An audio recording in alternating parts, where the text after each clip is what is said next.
안녕하세요. 우리 존경하고 사랑하는 자유공화당 당원 동지 여러분.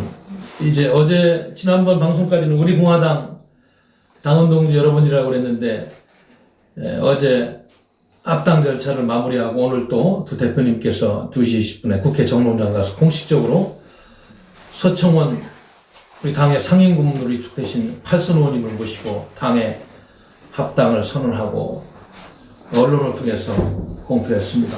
우리 존경하고 사랑하는 당원 동지 여러분, 우리 공화당이라는 당명을 다 지키지 못한 점에 대해서는 송구스럽습니다만은, 대표님께서 누차 설명드렸고 오늘도 또 다른 분들도 설명드렸듯이 이승만 대통령님의 자유라는, 건국 대통령님의 그 자유우파 정신, 그리고 박건희 대통령님의 공화 정신, 이 두 가지를 합한 당명을 부득이하게 신설합당 과정에서, 절충하는 과정에서 채택된 점에 대해서 다시 한번 양해를 부탁드리면서, 오늘부터는 공식적으로 자유공화당이다. 그래서 자유공화당 당원동지 여러분, 이렇게 말씀을 드리는 것입니다. 어제 합당 절차를 마무리하고 합당 합의문에 서명을 마치고 두 당대표님의 도장을 찍고 당의 인형을 가지고 선관위에 당명 개정, 그리고 두 분을 공동대표로 모시는 그런 개정 절차를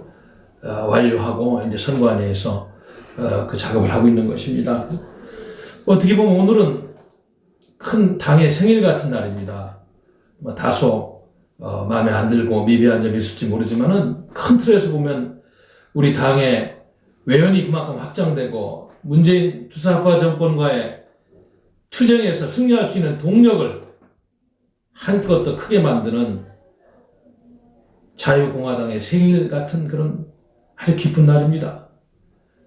그래서 조금 전에도 정론관에서 기자회견을 하시고 이쪽으로 걸어오셔가지고 서청원 자유공화당의 상임고문님, 김문수 자유공화당의 공동대표님, 조원진 우리 자유공화당의 공동대표님께서 많은 유튜브 선생님들을 모시고 한 말씀 하셨어요. 많은 당원 동지 여러분들이 다 들으셨을 겁니다. 그것이 우리 자유공화당의 4.15 총선을 승리를 이끌면서 탄핵 무효와 문재인 퇴진이라는 두 마리 토끼를 잡을 수 있는 지름길을 알기 때문에 우리 당원 여러분들도 다소 서운하고 그런 점이 있을지라도 더 큰 미래를 보면서 이렇게 함께 해주시는 점에 대해서 우리 당의 상근 최고위원으로서 이 통합 추진 절차를 실질적으로 협상하고 이끌어온 당의 여러분의 심부름꾼으로서 다시 한번 감사하다는 말씀을 드려야 되겠습니다. 아침에 당직자 여러분들 앞에서 제가 어제 설명한 통합추진위원회 합의문을 낭독을 해드렸습니다. 그러나 지금 다시 한번 혹시나 그때 못 들으신 당원 동지 여러분이 있을까봐 어제 3시 50분경에 제 방에서 그 당시 자유통일당 두 대표를 모시고 사인을 했는데 다시 한번 이거를 읽어드리도록 하겠습니다. 우리 공화당, 자유통일당, 우리 공화당 통합추진위원회 합의문 1. 신설당의 당명은 자유공화당으로 한다. 2. 당 상징색은 녹색과 적색으로 하며 당 로고는 추후 결정한다. 당 로고는 이미 우리 쪽 안과 그쪽 안이 이제 만들어져서 절충하고 있습니다. 곧 결정될 것입니다. 3. 당사는 현재 우리 공화당 당사인 대산빌딩 5층과 7층으로 하고 자유통일당의 용산빌딩 11층은 별관으로 사용한다. 4. 신설당의 당대표는 양당의 대표가 공동대표를 맡아 합의제로 운영하되 합의가 안 될 경우에는 최고위원회의 의결에 따른다. 5. 최고위원회의 구성은 양당 동수 6대6으로 시작하고 상황에 따라 추후 15인에서 20인이 범위 내에서 두 공동대표가 추가 임명한다. 6. 사무총장은 양당의 현 사무총장을 공동 사무총장으로 임명한다. 7. 주요 당직자의 임명은 양당 동수로 한다. 8. 사무처 당직자는 원칙적으로 양당 당직자의 고용을 승계하되 양당 동수로 한다. 단 자유통일당에서는 이로 인하여 우리 공화당의 재정적 부담을 지우지 않기로 한다. 9. 당헌, 강력, 정책 등은 양당이 합의하여 정한다. 양당의 당헌, 강력, 정책 등을 조정하기 위하여 당헌, 강령, 정책 조정 소위원회를 구성한다. 이미 구성이 되어서 논의가 진행 중에 있습니다. 마지막으로 10. 이 합의문에 포함되지 않은 사항은 최고위원회의 의견을 들어 공동대표 간 합의에 따른다. 2020년 3월 2일 자유통일당, 우리공화당 자유통일당 통합추진위원회, 우리공화당 통합추진위원회 위원 상근 최고위원 박태우, 사무총장 서성근, 자유통일당 통합추진위원회 위원 정책위원회 의장 김경환, 공청관리위원회 위원장 성창경 이사입니다. 오늘 아침에 공식적으로 공개된 합의문인데 혹시나 아침에 방송을 못 봤을 당원들을 위해서 제가 다시 한번 소개해드렸습니다. 위대한 대한민국의 자유우파가 확장되고 살아나는 위대한 역사의 합의문서입니다. 지금은 단순한 종이적 잔작처럼 보일지 모르지만 감히 제가 말씀을 올립니다. 여기서부터 행동하는 대한민국의 자유우파가 단합을 명령받은 역사의 명령이요, 호국영령들의 명령이요, 국민의 명령으로서 엄청난 시너지 효과를 발휘하면서 4.15 총선에서 돌풍을 일으키고, 안타깝습니다만은 보수인지 중도인지 좌파인지 잡탕처럼 인사들을 마구 공천하고 있는 미래통합당과 아마 우리 국민들이 보기에 분별력이 되는 진짜 보수가 어디인가, 좌파 권력의 횡포에 맞서 싸울 수 있는 진정한 자유우파, 보수우파가 어디인가를 결정하는 그러한 새로운 역사의 시작이다. 미래통합당 이야기를 제가 드리려고 드리는 게 아니고, 최근에 공천관리위원회에서 공천 명단을 경선을 통해서든 전략공천이든 발표하고 있는 현장을 보셨을 겁니다. 저도 참 의아해합니다. 그동안에 자유한국당, 그 전에 새누리당, 그 전에 신한국당, 한나라당 등등 어떻게 보면 대한민국을 대표하는 보수 인사들이 중심이 된 정치 세력이었는데, 보수라는 정신은 퇴색하고 언제부터인지 중도 정당도 못하고 개주의적인 그런 정당으로 전락해서 좌파의 행포가 국회 내에서, 제도권 내에서 있어도 투쟁하지 않는 그런 전쟁으로, 그런 정당으로 이렇게 자리를 잡고 국민들로부터 비판을 받고 있는 것입니다. 저는 작년에 3대 합법이 통과되는 이 현장에서 대한민국 보수가 이렇게 몰락하고 소멸되고 이렇게 그 정신이 없어진 것을 보고 정말 통탄을 했습니다. 그래서 이렇게 나라가 망하고 있는 이 시점에서 공천만큼은 잘하겠지 하고 쳐다보았는데 정말 실망해요. 어떻게 보수 인사를 공천해도 싸울까 말까 이런 엄청난 시국에서 그동안에 좌파적인 발언을 하고, 심지어는 박근혜 대통령님의 탄핵을 적극적으로 찬성하고 옹호해온 인사들이 공천받는 것을 보고 대한민국 보수의 현주소, 자유우파의 현주소가 어디 있는지를 다시 한번 느꼈습니다. 그렇기 때문에 이 자유통일당과 우리공화당이 합당해 만든 자유공화당은 이러한 잘못된 보수의 모순을 해결하고 4.15 총선에서 새로운 대한민국의 우파 역사를 쓰는 그런 세력으로 남을 것이다. 저는 그렇게 확신하는 겁니다. 우리 존경하는 우리 공화당 당원 동지 여러분, 그리고 애국 시민 여러분, 그리고 해외 동포 여러분, 정말 오늘은 우리가 다소 미흡한 점이 있더라도 4.15 총선이라는 그런 큰 큰 그림을 생각하면서 이제 미래를 향해서 통합과 확장으로 가야 될 때다. 그런 말씀을 드리겠습니다. 지난번에도 제가 말씀을 올렸습니다만 4.15 총선이 어떻게 보면 마지막 남은 저항점일지도 모르겠어요. 6.25 전쟁으로 치면 저 낙동강 정상까지 밀려서 부산까지 밀려있는 제주도 하나만 남은 이런 형국인지 모르겠어요. 4.15 총선에서 우리가 역할을 못하고 대한민국의 헌법을 부정하고 대한민국의 건국을 부정하고 있는 좌파 이념 세력한테 과반 이상을 허락하고 보수가 분열돼서 의석을 확보하지 못하면 우리 미래는 없는 것입니다. 그래서 마지막 남은 대한민국을 지킬 수 있는 요새가 4.15 총선이라는 말씀을 저는 그동안에 최고위원회 발언을 통해서 방송을 통해서 그리고 글을 통해서 드려왔던 것입니다. 바로 마지막 남은 4.15 총선 대한민국을 지키는 요새를 더 큰 방패와 칼로서 무장하는 계기가 오늘 자유공화당의 창당을 통해서 신설합당이라는 자유공화당의 탄생을 통해서 더 큰 그림으로 다가왔다. 이렇게 이해를 하면 좋을 것 같습니다. 먼저 이번 주 소식을 조금 좀 올리겠습니다. 오늘 제일 큰 소식이 이제 합당 소식이었고요.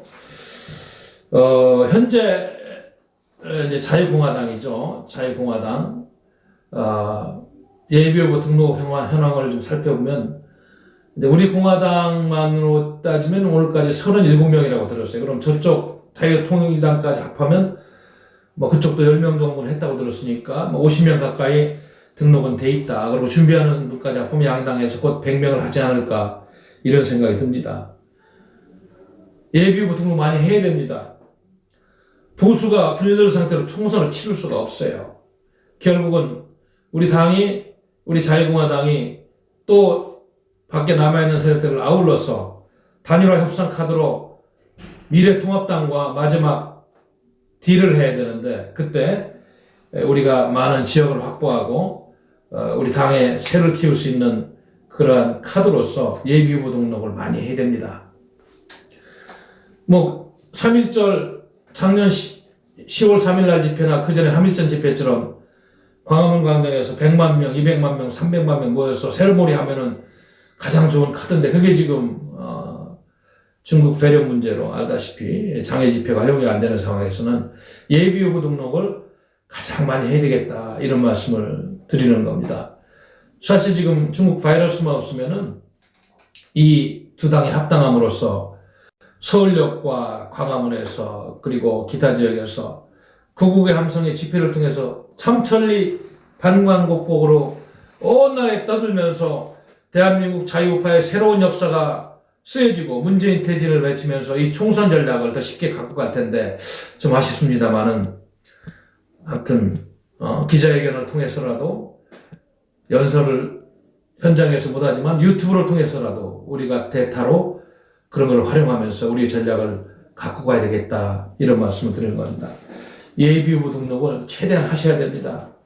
우리 당에 애정이 있는 분들은 예비후보 기타금 300만 원을 아끼지 마시고 최대한 해서 현수막을 걸고 또 자유공화당이라는 새로운 당의 탄생을 알리면서 예비 후보자 공보물 지역구 유권자 10%까지 보낼 수 있으니까 공보물을 만들어서 찍어서 홍보를 하고 이런 활동을 해야 됩니다.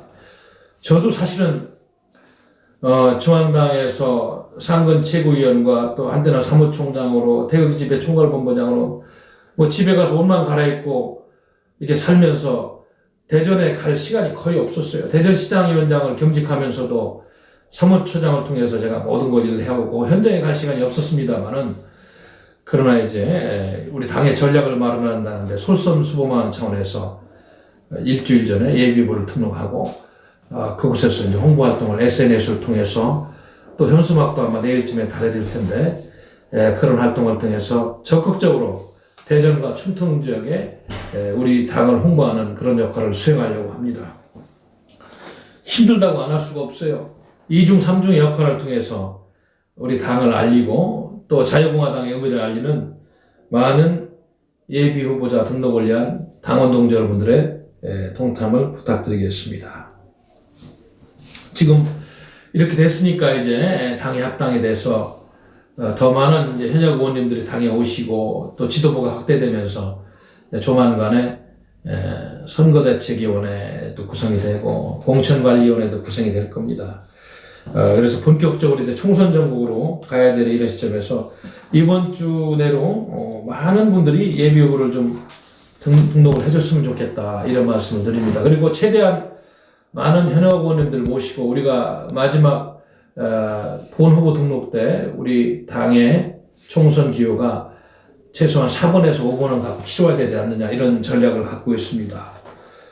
제가 이야기를 들으니까 바른미래당, 대한신당, 민주평화당도 바로 이러한 고민으로 19명의 국회의원들이 만나서 민생당을 창당했다고. 그래서 총선 때 번호를 좀 앞번호를 따려고 이렇게 군소정당들이 통합을 해서 총선 전략을 갖고 가고 있습니다.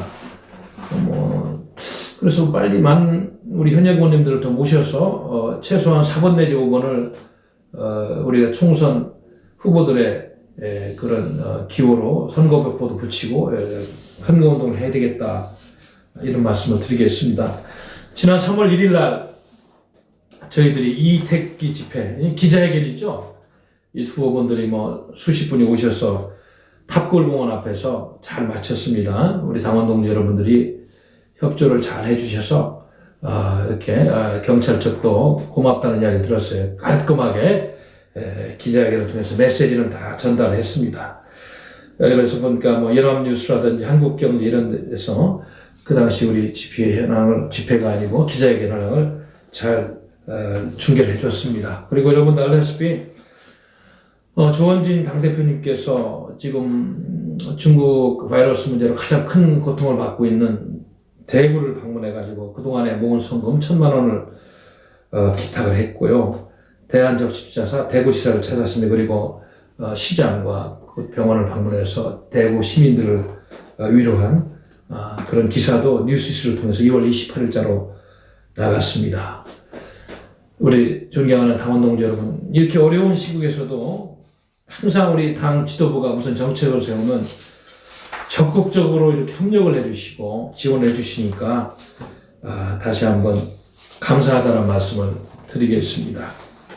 그리고 이제 선거대책위원회 발족을 위해서 우리 책임당원님들은 앞으로 선거를 치르는 데 있어서 각 시도당별로 또 후보별로 해가지고 시도당의 운영위원 및 간부들은 정책위원으로, 그 다음에 책임 당원님들의 많은 분들은 조직위원으로, 또 홍보위원으로, 주로 여성분들은 홍보, 이렇게 한 3만 분을 위촉장을 들여서 우리 모두가 선거운동에 참여하고 스스로 홍보 현수막을 달고 떼고 이런 또 각 후보자 지역에 가서 봉사를 하는 이런 대대적인 선거운동을 전개해야 될 것입니다. 선거법이 허락하는 범위 내에서 이렇게 최대한 진행할 것이다.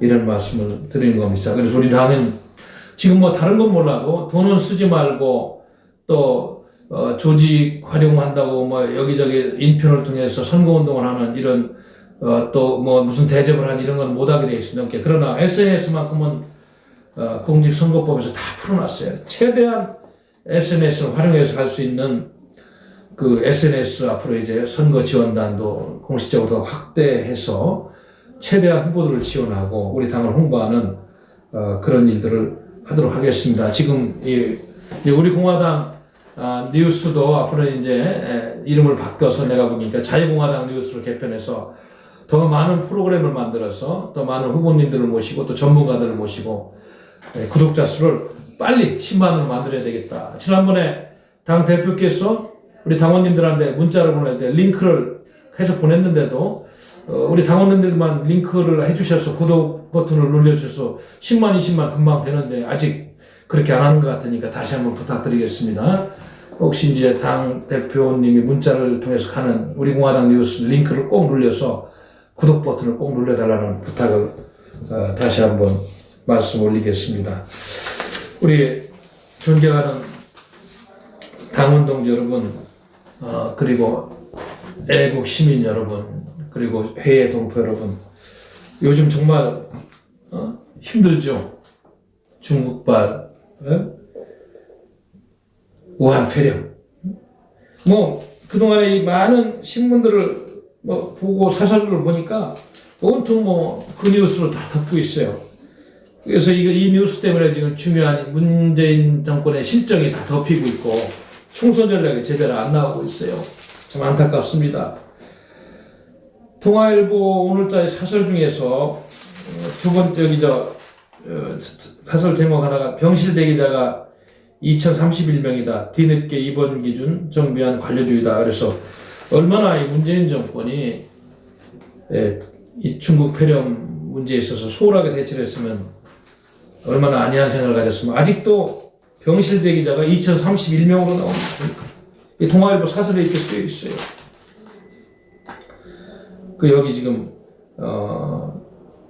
잠깐 한 대목만 소개하면 대구 교육부 중앙교육연수원이 코로나19 환자 가운데 증상이 없거나 가벼운 환자를 전담한 첫 생활치료시설로 지정돼 어제부터 운영에 들어갔는데 환자 걱정으로 병실이 부족해지자 정부가 치료 지침을 바꿔 중증 환자만 입원시키고 확진 환자의 80%가량인 경증 환자는 생활치료시설에 수용하기로 한 데 따른 조치다.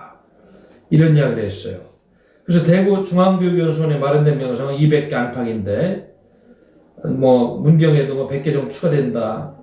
주말까지는 약 1000실 규모의 생활치료시설을 확충할 계획이다 했지만 어제 병실이 없어 자가격리 중인 확진 환자가 2031명이다. 자가격리 중인 환자가 2031명이다. 이거는 우리 보건행정이 대단히 잘못된 겁니다. 네? 이 문정권에서 총선용 선심성 예산을 제가 보기에는 수십조를 편성한 거를 이렇게 평가가 되는데 그 많은 예산을 편성하면서 빨리 긴급 자금을 편성해서 병실을 마련해야 되겠다 이런 말씀을 드리는 겁니다. 어떻게 정부보다도 중소기업이라든지 민간단체에서 이런 위험성을 더 먼저 예단하고 준비를 하고 정부한테 오히려 부탁을 하는 마스크 부족도 말이죠. 정부에서 이렇게 수동적으로 대처하는 이런 사태가 되었는지 정말 저는 가슴이 아프다 이런 말씀을 드리겠습니다. 이런 가운데도 이제 좋은 소식이 있었어요. 뭐 이게 나쁜 소식만 있는 건 아니네요. 보니까 조선일보 23면에 기사가 하나 소개됐는데 아마 이 청년이 제가 뭐 요즘은 바빠가지고 뭐 운동을 거의 할 시간이 없습니다만은 그 임성재라는 젊은 우리 대한민국 CJ 소속의 그 골프 선수입니다. 미국에 대단한 청년인데 보니까 PGA 투어 혼다 클래식서 처음으로 우승을 했답니다. 야 1998년생이니까 뭐 굉장히 젊네요. 이게 보면 이 친구가 제가 옛날에 이렇게 우연히 이렇게 채널을 통해서 보니까 정말 열심히 하는데 몇 번씩 이렇게 상을 탈 수 있는 기회를 빚게 결국은 열심히 하는 사람한테는 이런 기회가 와가지고 참 세계에서 이런 또 임성재가 PGA 투어 혼다 클래식서 첫 우승했다 이 소식을 보니까 역시 열심히 하는 사람은 언젠가는 결론이 있구나. 그래서 저는 우리 자유공화당도 그 피땀 흘린 과거의 3년간의 노력과 앞으로의 투쟁 정신이 이렇게 곤란과 어려움 속에서 그걸 극복한 임성재 군처럼 반드시 좋은 날이 올 것이다. 저는 그렇게 생각을 하고 있습니다. 뭐 마스크를 쓰는 문제 가지고 또 이런저런 말씀도 하시고 뭐 기사도 재미있는 기사 났어요.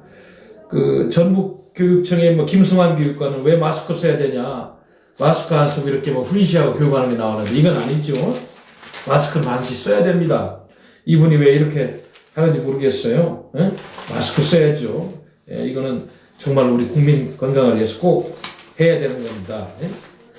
그 재미있는 거는 3.1절 날 그 문재인 씨가 뭐 이런저런 이야기를 했습니다만 북한을 통해서 보건협력 사업을 하자 이런 이야기를 했어요. 참 생뚱맞습니다. 지금 우리 국민들은 마스크 하나 못 구해가지고 발을 동동 구르고 병상 시설이 이렇게 2031개나 부족하나 이런 판에 지금 뭐 북한을 향해서 대북 보건사업협력 사업을 하자고 평상시 같으면 뭐 조금 이해가 될지 모릅니다만은 이게 종북 정권이라는 게 종북 주사파 정권이라는 것을 또 이렇게 스스로 이야기했어요.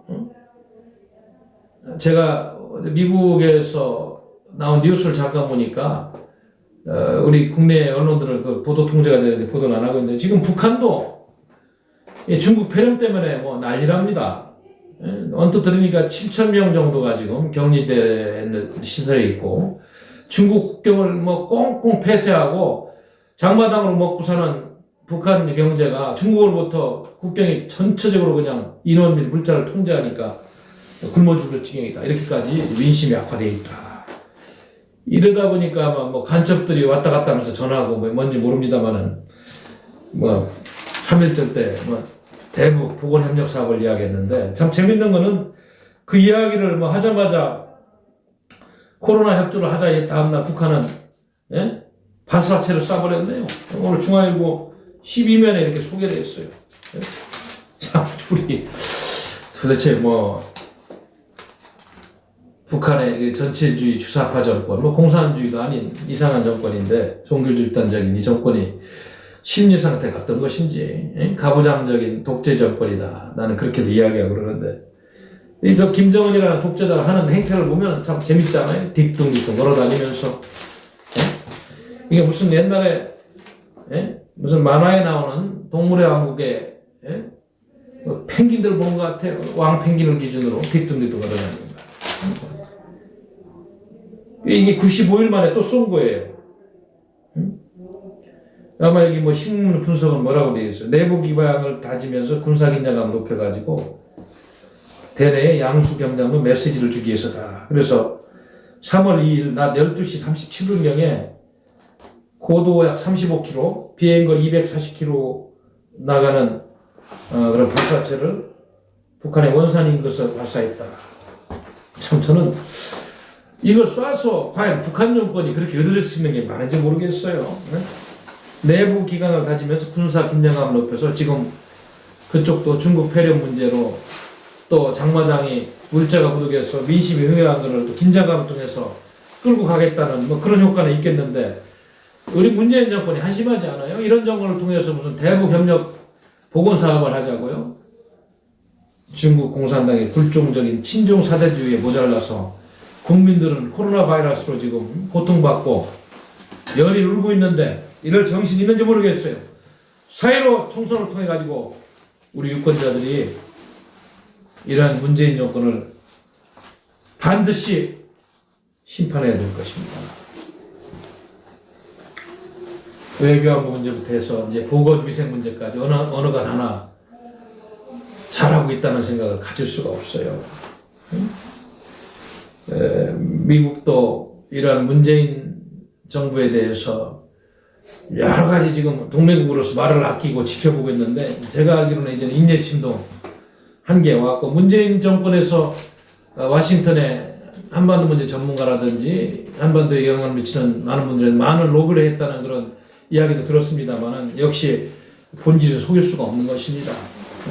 그래서 뭐 여기 오늘 중앙일보 기사도 나왔습니다만 싱가포르의 한반도 평화치에 분석 기사가 있습니다만은 지금 미국이 중국 공산당을 견제하기 위해서 국방수권법안 통해서 예산 배정을 통해서 엄청난 예산을 미사일과 핵 장비를 점검하고 또 동북아시아 지역에 전체적인 미사일 시스템을 재배치하고 또 사드 문제까지도 사드 장비까지도 추가 배치하려는 거기에다 중거리 미사일까지 한반도나 일본에 배치하려는 그런 계획을 갖고 있습니다. 문재인 정권이 너무 종중적으로 종북적으로 미국의 군사안보 전략에 협조를 덜 하다 보니까 미국이 지금 상당히 불편하고 있는 현실이 느껴집니다. 그래서 인도 태평양 전략에 좀 적극적으로 참여해달라 이렇게 요청하고 주한미군 분담금 협상도 하고 있습니다만은 좀 시원스러운 그런 타결이 안 되고 있어요. 지소미아 그 연장을 파기하는 거는 뭐 이 정부가 버틸 수가 없으니까 나중에 세컨더리 보이까지 맞을 것 같은 그거는 뭐 미국의 이야기 들었는데 그 외의인들은 속 시원하게 협력을 못하고 있다. 미국이 추구하고 있는 인도 태평양 전략에 우리 정부가 적극적으로 참여해야지 우리 국민의 안전과 생명이 보장된다는 것은 제가 보기에는 그건 뭐 틀림없는 사실입니다. 그래서 여기도 분석했습니다만은 자유롭고 열린 인도태평양은 우리 국가의 생존의 필수 요건이다. 자유와 개방은 한국이 내세운 가치와 국가의 전략과 부합하는 것이다. 대중국 외교의 독자 전략 공간 마련하는 지렛대로도 매우 중요하다. 중국이 군사 패권주의를 강화하고 지금 북한을 완충 국가로 점점 더 동아시아 남방으로 아세안 쪽으로 중국의 패권 야욕을 드러내고 있는 시점에서 한국은 한미동맹을 더 강화하지 않으면 중국의 전체주의적이고 비민주적인 그런 이념에 좀 더 영향을 많이 받고 또 잘못된 이념을 가진 북한의 독재 정권을 빨리 소멸시키는데 많은 에너지를 낭비할 것이다. 우리 잘못된 이념을 가진 문재인 정권한테 경종을 울리는 그런 분석이다. 저는 그렇게 생각합니다. 이 많은 신문 사설들이 말이요. 지난 3, 4일 가보면은 오늘도 뭐 확진자가 거의 뭐 4,000명에 이를 정도로 지금 빠른 속도로 있었어요. 막 1만 명까지 가지 않느냐 이런 분석을 내고 있어요. 전시 상황인데도 이걸 총체적으로 컨트롤 하는 그런 사령탑이 잘 보이지 않는다. 질병관리본부 가지고 부족하다. 그래서 우리 당은 이런 사태를 보면서 질병관리청을 좀 따로 좀 만들어서 앞으로 많은 자연재해라든지 인지에 대비하는 그런 예방책을 마련되어 있다. 이런 공약을 마련한 적이 있습니다. 제가 지난 최고위원회 때도 말씀드렸습니다만은 21세기는 이젠 총칼 들고 싸워서 인간의 생명이 죽고 다치고 하는 그러한 개념보다는 인간 안보 개념, 포괄적인 안보, comprehensive security, human security, 안보의 개념이 굉장히 포괄적이 되고 high politics, 군사 안보 분야의 그런 politics, 정치 분야에서 low politics, 경제 그리고 다른 인권 분야의 안보 개념 쪽으로 많이 흘러가고 있어요. 이런 보세요 이번에 이게 중국 유한 바이러스 문제도 잘 살펴보면은 이것이 도대체 정말로 과거의 그런 바이러스가 점점 더 진화돼 가지고 약이 없는 그런 아주 골치 아픈 바이러스가 된 건지 아니면은 전 세계적으로 좀 생화학 무기를 개발해 가지고 수진 않고 있습니다. 많이 저장하고 있잖아요. 어느 나라에서 개발한 생화학 무기가 이게 일부 균이 유출돼서 그런 건지 알 수가 없어요. 그러니까 꼭 핵폭탄이 안 터지고 미사일 안 쏘, 총을 안 쏘더라도 생화학 무기 가진 거 일부만 유출되고 그래도 이렇게 전 세계의 국민들이 고통을 받고 한반도처럼 대치된 국가에서는 더 치명적인 영향을 받는다. 그래서 인간 안보의 개념이 더욱더 중요해지고 있는 이 시점에서 중국 바이러스 문제는 우리 정부가 앞으로 안보의 개념을 더욱더 확대해가지고 이 질병관리본부 수준 가지고는 안 되겠다. 그래서 좀 더 인원과 예산이 확대된 질병관리청을 활수롭게 만들어서 미래의 그런 재난에도 대비하는 그런 좀 지혜로운 정책 처방이 있어야 되겠다. 이런 말씀을 드리는 것입니다. 작년에 여러분들 우리 공화당의 시절에 정말로 애쓰셨어요. 광화문에서 텐트 투쟁 200여일, 그리고 국회 앞에서 악법 저지 투쟁 38일. 그 기간 안에 이 이념적으로 좀 비슷한 그 주사파 정권과 동조하는 그 친문 세력들 4+1 체제 만들어 국회 내 원내교섭단체도 아닌데 연동형 비례제를 통과시켜 가지고 국회 의석수를 좀 많이 만들어서 연방제 사회주의 연방제를 가는 길을 협조한 그 4+1 체제 기억나시죠?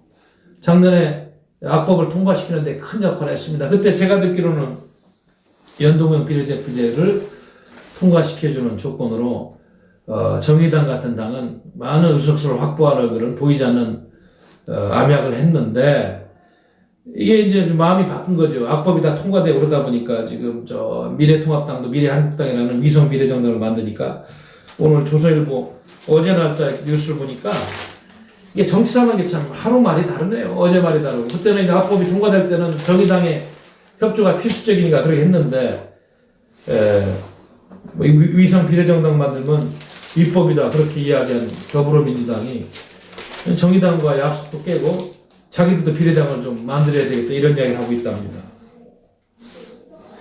2월부터 이미 물밑 접촉이 있었다는 기사네요. 그러니까 정의당이 심상정의가 국민 배신행위다. 이해찬이 밝혀라. 이런 식으로 또 사프라치 일체제가 균열 조짐을 보이고 있어요. 이것이 참 희를 항신한 정치의 햇모습입니다. 필요할 때는 서로 이야기하고 필요가 없을 때는 그걸 짓밟아버리는 이런 모습을 좀 보면서 사프라치 일체제가 이념적으로 얼마나 뭉쳐있는지 역시 의석수 앞에서는 처참하게 무너지는 그런 현실을 보는 것입니다. 아무튼 조금 전에도 말씀 올렸듯이 어제 조선일보 6면에 보니까 이런 3.1절 행사 사진이 태극기 들고 이 현 정권의 핵심부들이 이렇게 하고 있는데, 야, 이건 이 3.1절 날 12번 단합을 강조하고, 여기 더 재밌는 것은 3.1절 축사에서 역대 대통령 영상에서 이명박 박근혜 대통령은 빼버렸다네요. 이러면서 12번 단합을 강조했다요. 보수정권 10년의 대통령을 빼버리고 단합을 강조했다는데, 이 사람들은 나는 도대체 뭘 생각하고 이런 정치를 하는지 모르겠어요. 그리고 만세삼청을 했는데, 한반도기든 김구재현 영상도 이렇게 띄웠다, 이런 얘기를 하고 있는 거예요. 문희상 국회의장도 악법 통과에 그런 역할을 한 역적 같은 문희상의 사람도 거기 가서 지금 이러고 있어요. 참 안타깝다. 이런 모습을 하면서 국민 단합을 12번이나 이야기했다. 말과 행동이 1차자는 3.1절 100일주년 기념사였다는 이런 분석 기사를 보고 있는 것입니다. 지난 며칠간 신문 사설을 보니까 얼마나 많은 잘못이 있는지 공동문체냐, 바이러스 공동체냐 이런 이야기가 돼가지고 대한민국이 국가의 공권력을 총동원해서 이걸 지금 퇴치해도 어려운데 인력과 장비가 최고조하다. 그 많은 예산을 지금 쓰고도 보건복지행 등에 이런 거 하나 예산이 없는 나라가 어떻게 된 거냐. 대한민국이 3만 달러 시대가 맞느냐. 이런 말씀들이 있는 것입니다. 더욱더 재밌는 건 말이죠. 이러한 형국에서 책임을 질 집권여당의 참 몰상식한 정치인들의 그런 언행이 참 큰 국민들의 마음을 더 아프게 하고 있어요. 여기 한두 가지만 소개할까요? 홍익표 대변인 얘기인데요. 대구 경북에 대한 최대한의 봉쇄 조치를 시행하겠다 이런 이야기를 한 홍익표 대변인 더불어민주당 결국은 물러났다고 그러네요. 참 중국 우한처럼 사람과 물자의 이동을 막는 지역 봉쇄로 해석되면서 파장이 커졌죠. 참 정신을 차려야 되겠어요. 그리고 정세균 국무총리는 확진자 발생이 잠시 주춤했던 이달 중순경에 뭐라고 그랬어요? 사람 많은 곳이나 공기가 탁한 곳이 아니면 마스크를 안 써도 된다. 이거 섣부른 낙관론을 펴다가 4,000명까지 오고 좀 있으면 10,000명까지 된다는데 이렇게 말 함부로 해도 되는 거 아닌지 모르겠어요. 추미애 법무부 장관은 뭐랬어요? 코로나19의 국내 유입을 아주 실효적으로 차단했다. 맞습니까? 법무부 장관 말이 맞아요? 참 확진자 수 증가는 우리 국가 체제가 잘 작동한 때문이라는 박광훈 최고위원 등 정말 자화자찬 같은 현실을 비껴난 여권 인사들의 무책임한 언행에 국민의 가슴은 피멍 들고 있다. 이런 말씀을 드리는 것입니다. 민주당 이재령 대변인은 또 뭐라고 그랬어요?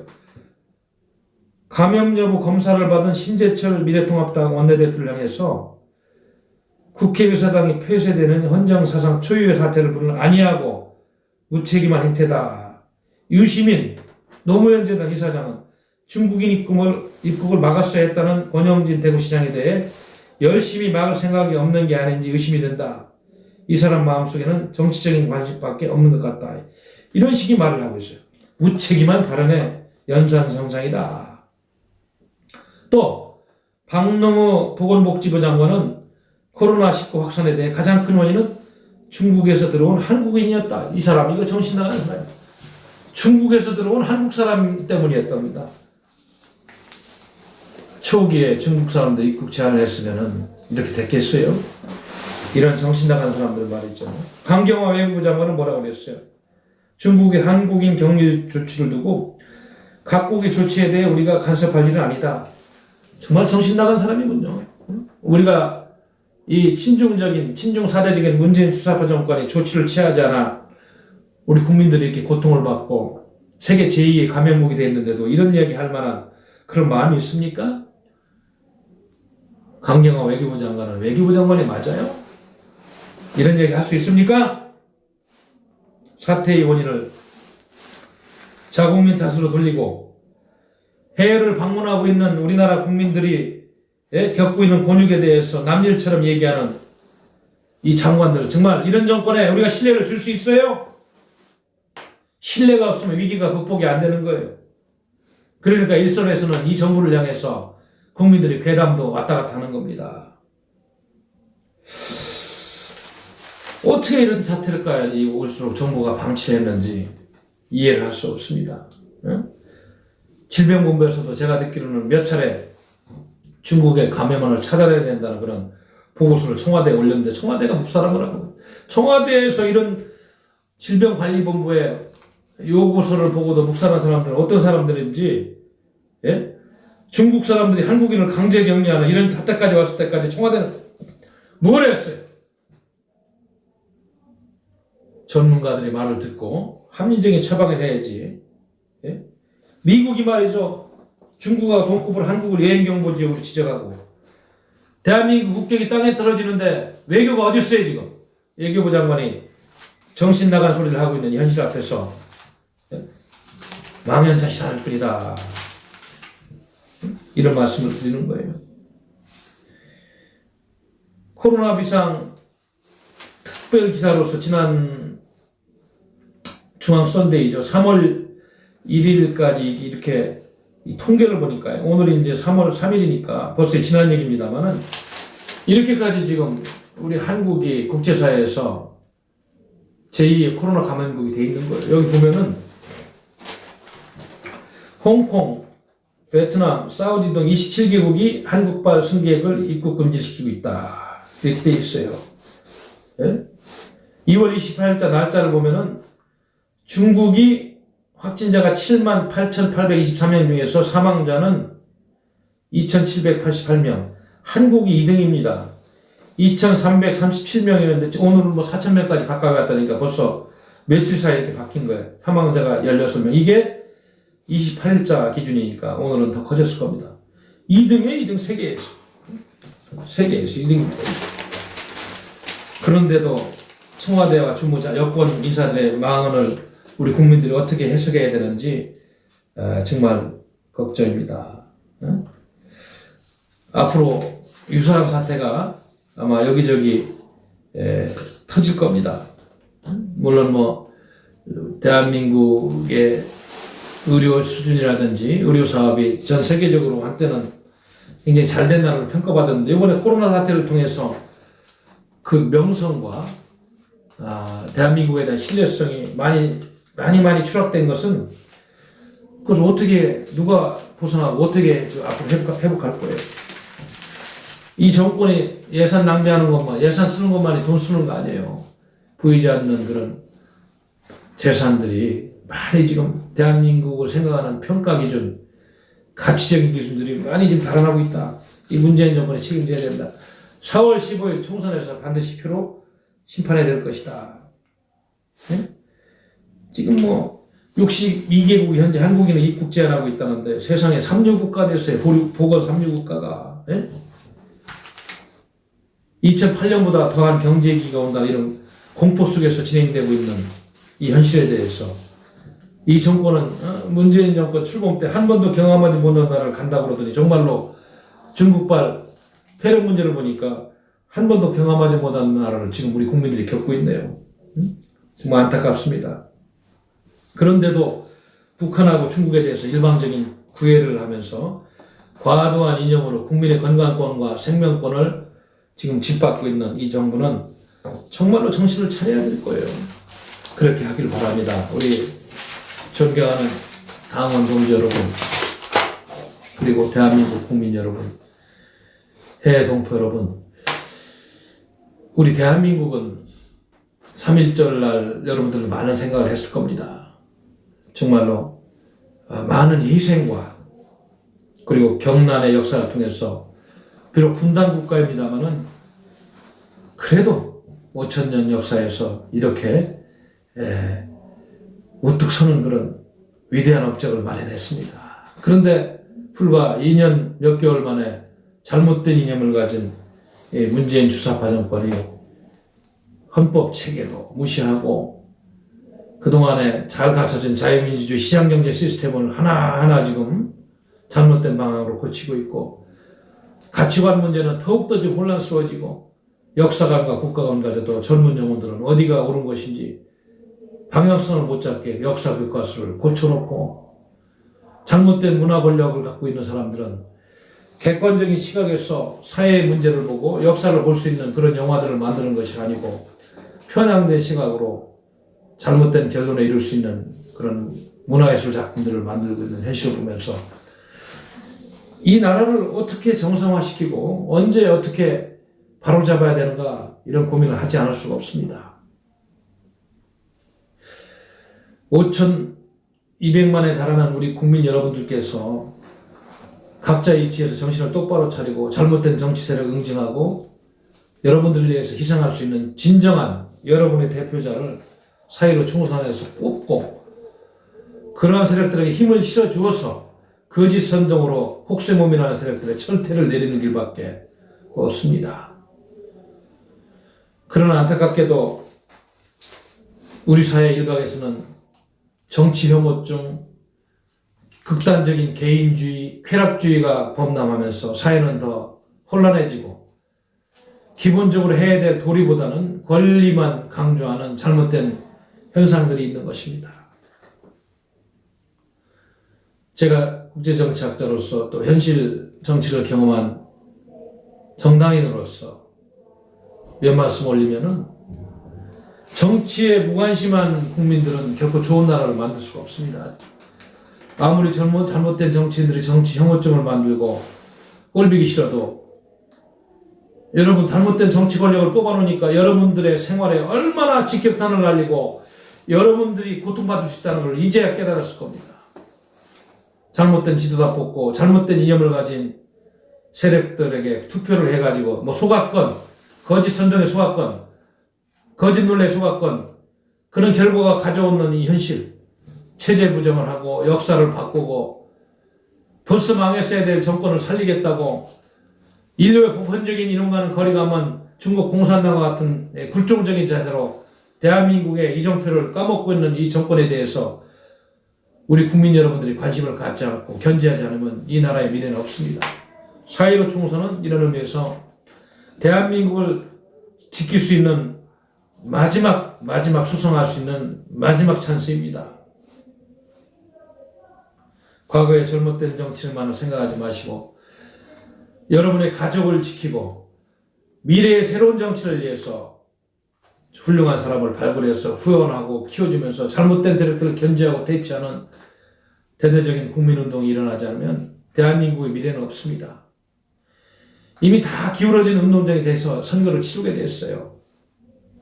여기서 우리가 107, 80석을 확보하지 못하고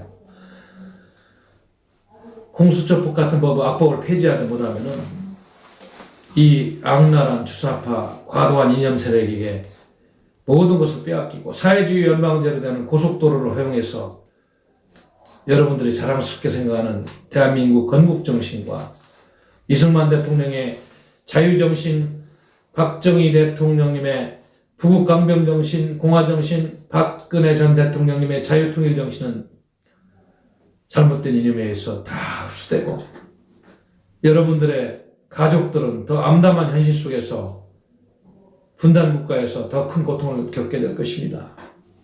그래서 우리가 더 망하고 손을 쓸 수 없는 지경에 도달하기 전에 각자 자기가 할 수 있는 일이 무엇인지 책임을 통감하고, 아무튼 이런 정권이 들어선 거는 누군가는 국민이 표를 찍어서 여기까지 온 거 아니겠어요? 아직도 반성하지 않고 잘못된 국민이라면 대한민국의 미래는 없습니다. 일부 잘못된 국민들이 혹시 있을지라도 대다수의 국민들은 다시 한번 허리띠를 조여매고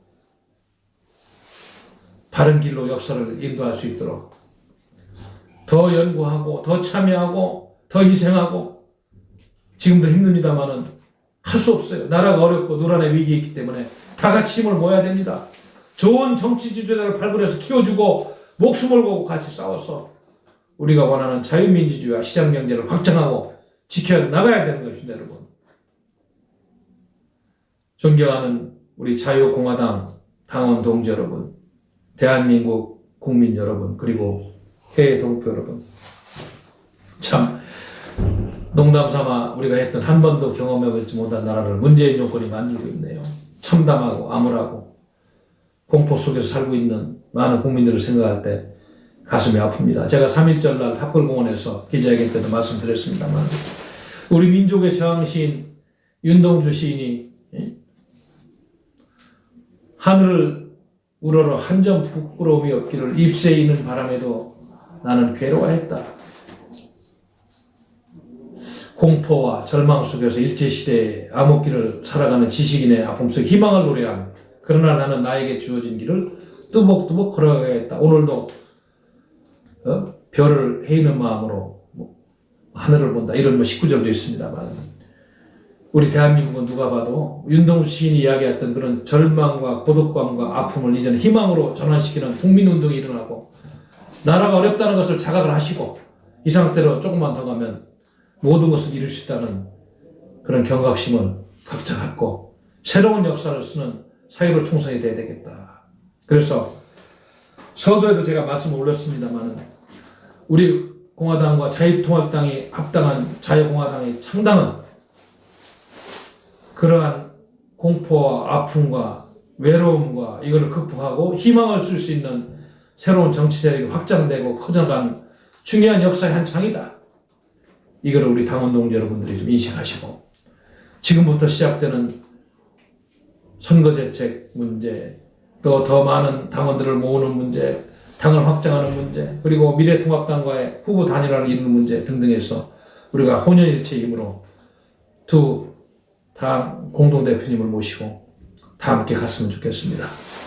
존경하는 당원 동지 여러분, 그리고 국민 여러분, 해외 동포 여러분, 저도 능력은 부족하고 힘은 미약합니다만은 이 위기에 지식인으로서 정당인으로서 또 양심 있는 시민운동가로서 정말로 최선을 다해서 여러분과 함께 하겠습니다. 여러분 오늘 이 정도 방송하겠습니다. 고맙습니다.